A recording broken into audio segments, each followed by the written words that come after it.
What's up, OTN crew? This is the first episode of my training series where I'm going to be breaking down common training topics to help you improve your performance in the gym.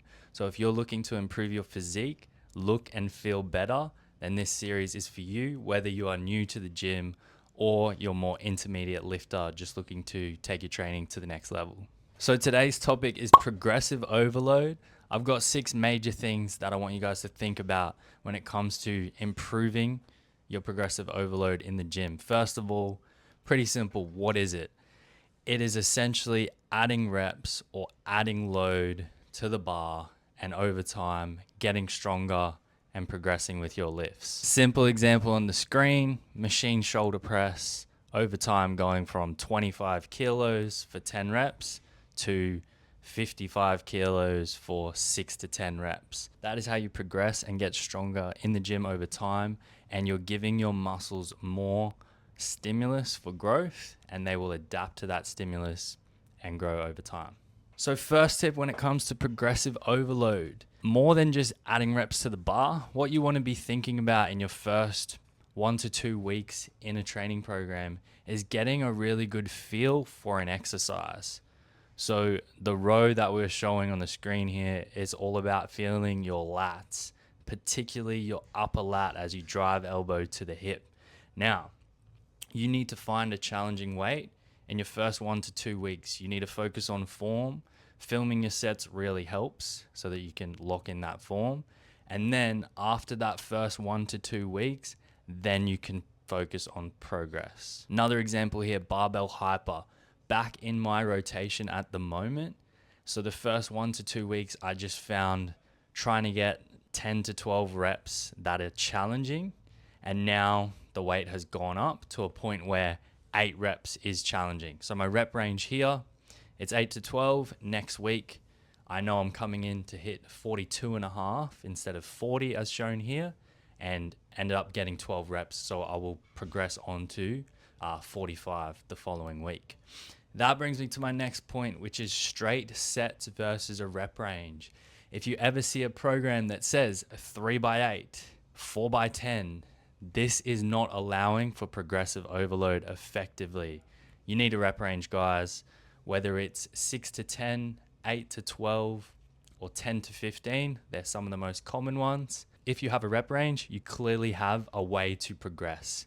So if you're able to hit 6 reps on your chest press, next week you can do 7, then 8. If it's 3 sets of 8, it doesn't allow for that progression. It doesn't allow for that intensity, because in order for you to hit the same weight for 3x8, you would have to leave reps on the table for your first 2 sets. Your first set is your strongest set. So once you get into your program, 1 to 2 weeks in, you've figured out that challenging weight.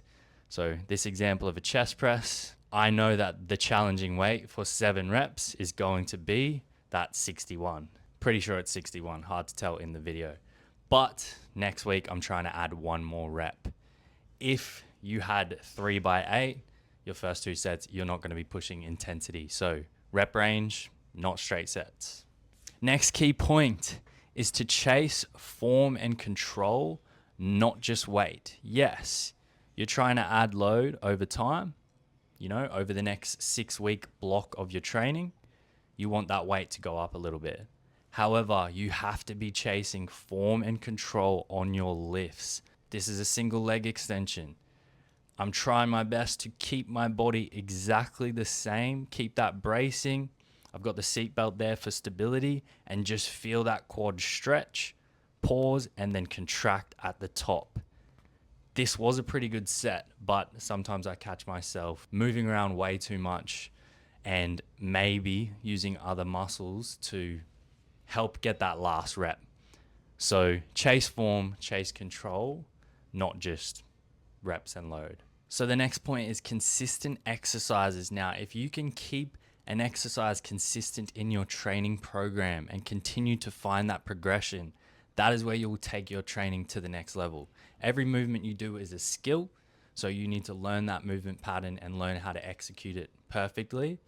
And if you stay consistent with those exercises that just feel great and feel as if you're able to continue to progress, even if it's 1 rep, Even if it's 1 rep every second week, you're going to progress and you're going to continue to give your muscles the stimulus required to grow. It takes a couple of weeks to get into that movement. It takes a couple of programs for it to really, really get challenging, like an RDL, a squat, when you're nervous the day before for that weight that you have to lift. That's when it gets hard.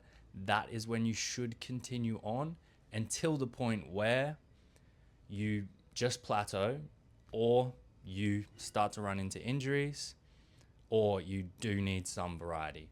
So if you can keep exercises consistent as long as possible, that is always a good tip for progressive overload.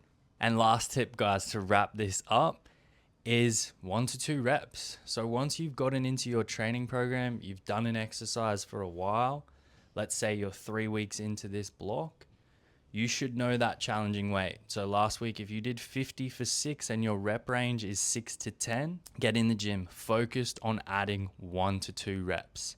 Your goal, it's 50 for 7, maybe 8. Same again next week.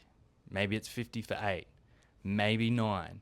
You found that challenging weight. You have used proper control, proper form on your lift, and every rep is quality.